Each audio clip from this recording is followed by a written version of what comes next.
to the Songs for Change podcast today live with Niksn, and our Hey, topic today is equality. Hi, Niksn. hi. It's a pleasure Hi. to be here. Thanks for giving me the opportunity to talk to you. And it's already Absolutely. 1.5 years ago since we made a workshop together, Songs for Rights Yeah, workshop in Berlin. And yeah, yeah, I'm looking forward to our discussion about equality, performance art, rap, hopefully also about rap workshops and Songs for Rights. yeah. Thank you. It's a pleasure to have you. So nice to see you again.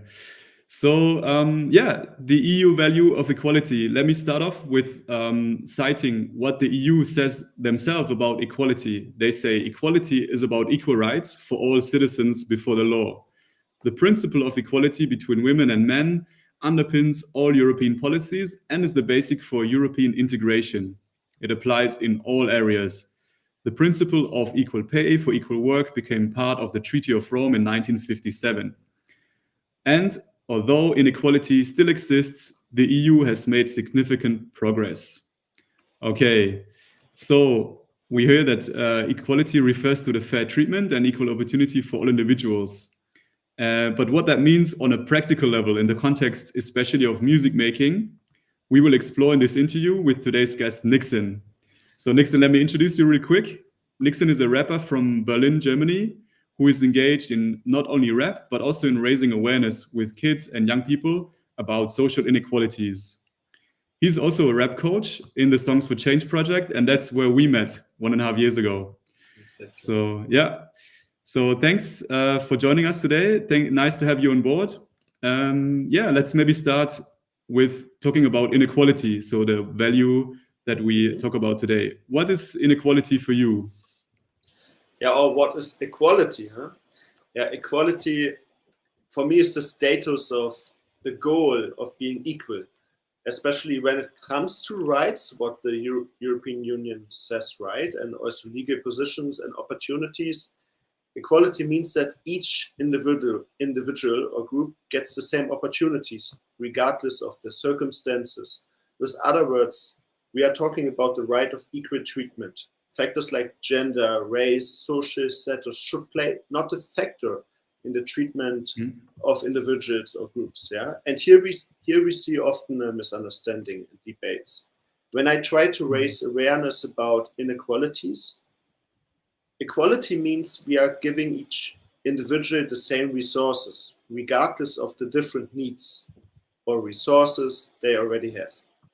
When I'm talking about overcoming inequalities, I want to achieve a mindset of equity that recognizes that each person has different needs based on different opportunities and resources. Huh?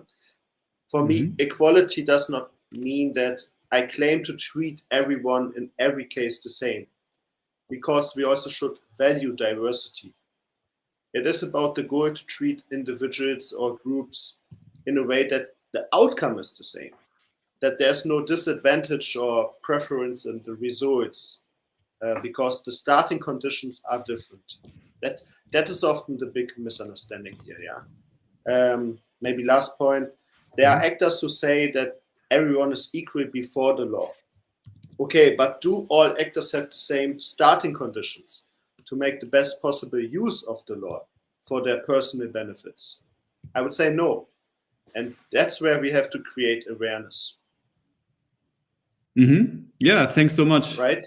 Yeah, you touched on also the difference between equity and equality, which I think is a good point because we hear a lot of confusion here, and everybody's individual and is different, so it needs to be taken into account. Yeah.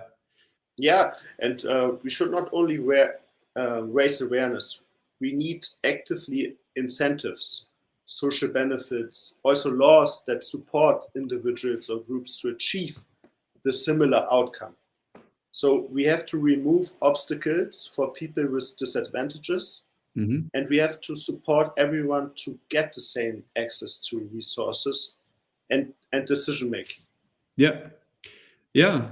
So maybe now is a good time to talk a bit about your work. So how do you do that? How can music also play a part in removing those obstacles and to achieve more equality?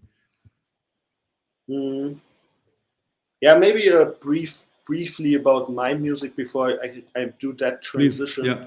So for me as a rapper, Niksn, my music is not about branded clothes, cars, or jewelry. Like my texts are not simple. Yeah, they reflect the diversity of our lives. That's why the lines that I try to do are emotional, critical, thoughtful. When I was 17, I already made a song about gentrification before everyone knew what the term meant. Yeah, when I Yeah, was 17, I'm sure I didn't know what that means. yeah, Yeah. but you know, it is about the critical reflection of realities. That's Yeah. what I try to do together with my producers, Wizard Berlin. Like they are DJ duo I'm working very closely with, and their beats, they have electronic influences, synthesizers, and they're feeling a piano, floats. They're feeling like a bit dreamy, creating spheres, darkness, but also hopefulness. So this ambivalence I try to do with my music, so to create a journey as analog as possible in the production. Yeah, and now about rap, what I want to do. Yeah. So I think rap should have the ambition to cause unrest. Mm-hmm. Performance art and rap lyrics can arise for many reasons and manifest themselves in many results. They can be driven by visions, yeah, for a better state of reality, by anger, by outrage about exclusion. Exclusion, we are here talking about inequality again. So to take up protest from society, to package it in personal stories, in stories about third parties, or to openly criticize inequalities, including people who are responsible for them. And this artistic claim should be packaged in an art form. So I'm trying to work on exciting rhyme structures. Mm-hmm. Yeah, but everyone can do differently in rap. You can talk from a personal perspective. You can talk about the storytelling of a third actor. You can do it openly, criticize someone else. It's everything is possible, and you also don't need only to criticize. You can also package it in a positive vision. That's what I want to say. Yeah. And you said rap should cause unrest. I like that. That's the first thing you said. Yeah. So in the sense that, criticize and to question and to challenge the status quo, so to say. That's what I understand, right? Yeah. Yeah. Cool. So let's maybe go a bit in the practice. So what is an example of how that happens in a workshop? So you work, as I mentioned, with young people from different backgrounds, also affected maybe by inequalities. So that can already be a topic. So how does it work in the workshops, and how does it become a topic also in a workshop? Yeah, I would say it's always a challenge to convince kids not just to imitate their gangster rap idols or cuddly love pop stars, but to come to but to come to a situation where the person talks about their own situation. Yeah. So due to the composition of the workshops, in which young people from often disadvantageous backgrounds take part, sooner or later we are talking about personal experiences that have to do with inequality. And we can talk about that more. Like in my rap workshops with children and young people, when we start writing lyrics together, there's often a moment when the kids, after the initial euphoria about rapping, yes, I want to rap and I show you and it will be great. Then there's a blank paper because they have never written lyrics before that rhyme. So after this initial euphoria has faded and they can't think of anything to write about their own lyrics, I always ask them, okay, what makes you personally angry? What upsets you in your life? What outrages you?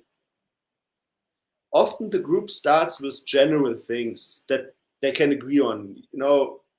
Too few playgrounds. We want to be rich. We are bullied at school. And then I ask, okay, what makes you angry about that fact, that situation? The situation, how could you change it? Yeah.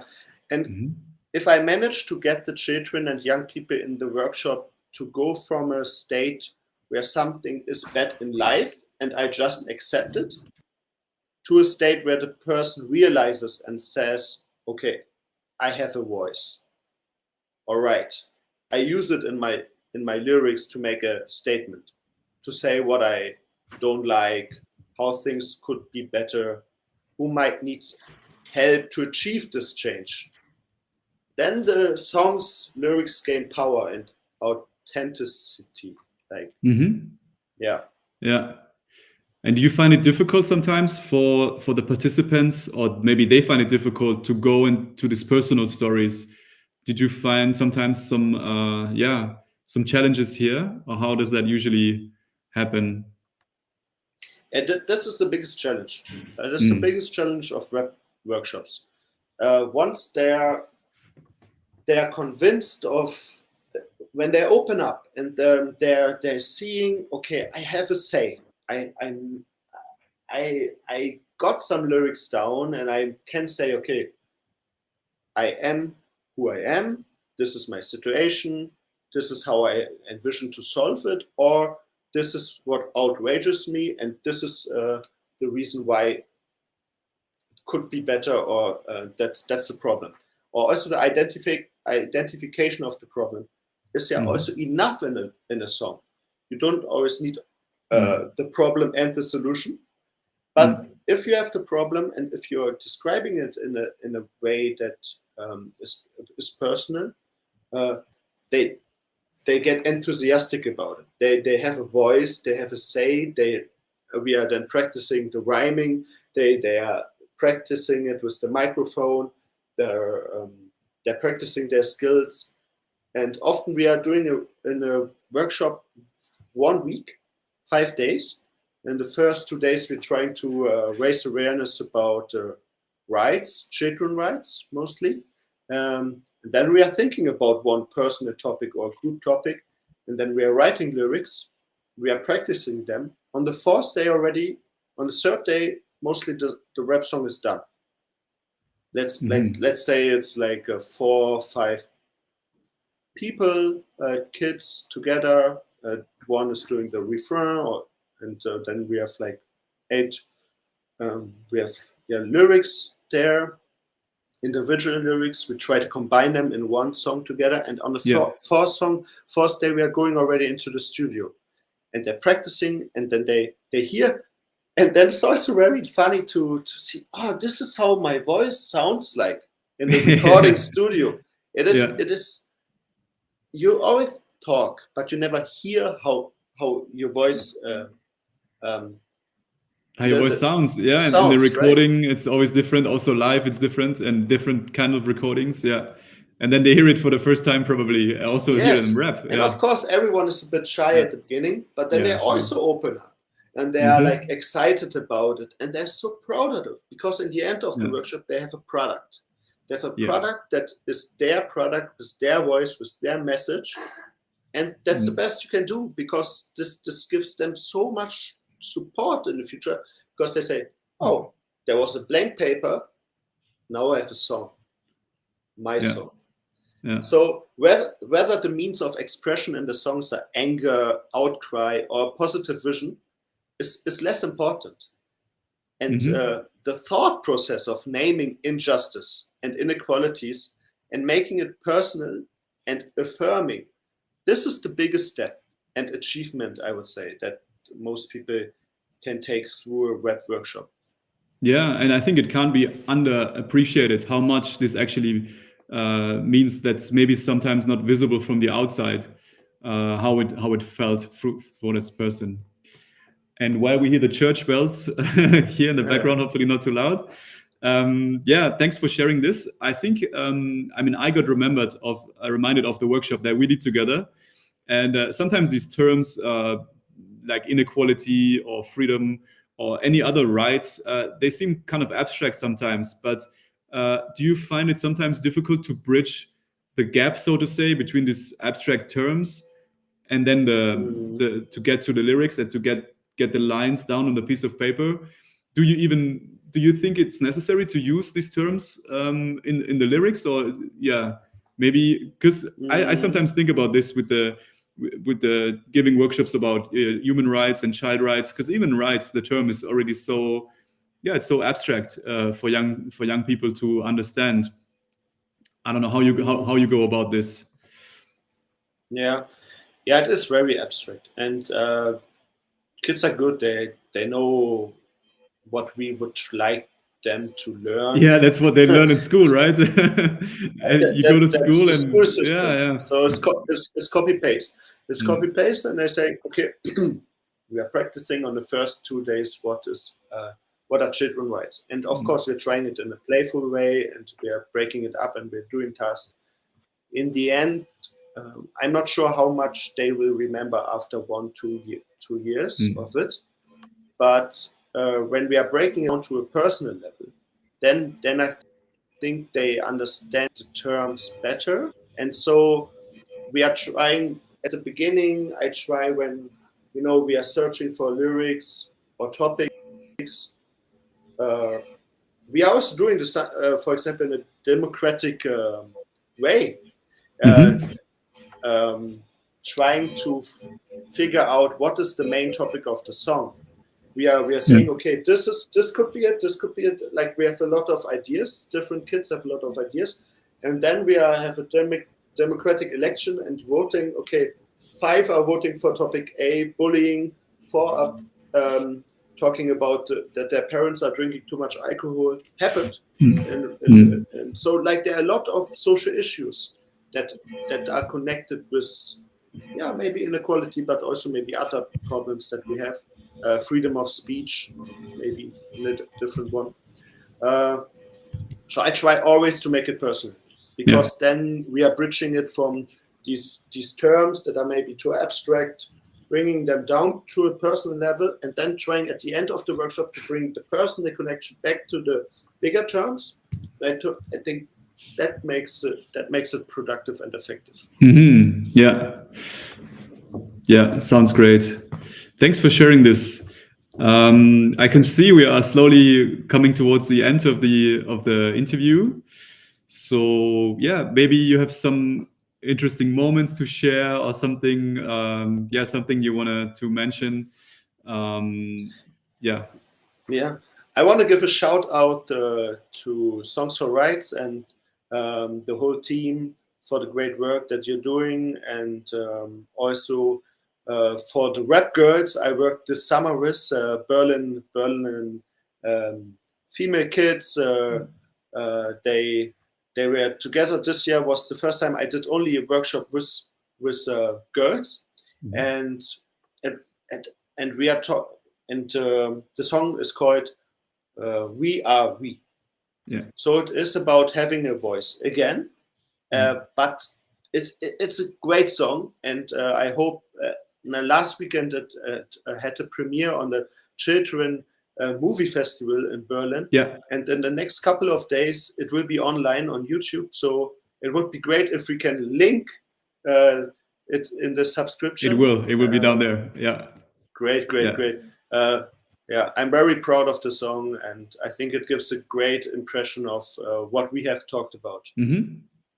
Cool. Okay. Any final remarks, any final comments you have, maybe? I think that this approach of linking awareness to social injustice with music is a great way. And you're also linking it maybe with creating music videos is even better, because, okay, some kids can focus on writing a screenplay of the music, filming. So everyone has different strength. In the end, this is one team product, and it's always a challenge to do it in 5 days. Like a little bit more time would be great. But we managed it. But in social work, you always work a bit more than you get paid for. It's like it's a personal way of commitment. So I hope that there will be enough support from the state and the European Union in the future to support these kind of projects. Yeah, we can't always rely on our initiative and our engagement, and it's true we often do more than than we are paid for, but we do it for the cause and we do it for the purpose, and that's why we love doing it. It's been a pleasure talking to you, Niksn, today, and also to work with you in the past and hopefully again in the future. I really appreciate your work. I really appreciate your music. Conscious rap is really, really important. I think we have a lot of enough superficial lyrics in rap music, in any other music too. So I'm really looking forward to also more music from you and also more projects together. Next year. Stay tuned. Yes. Yeah, stay tuned out there. And you will find all the links in the show notes. And yeah, check out the Song for Change YouTube platform and also our website. Thanks again, Niksn, and talk soon.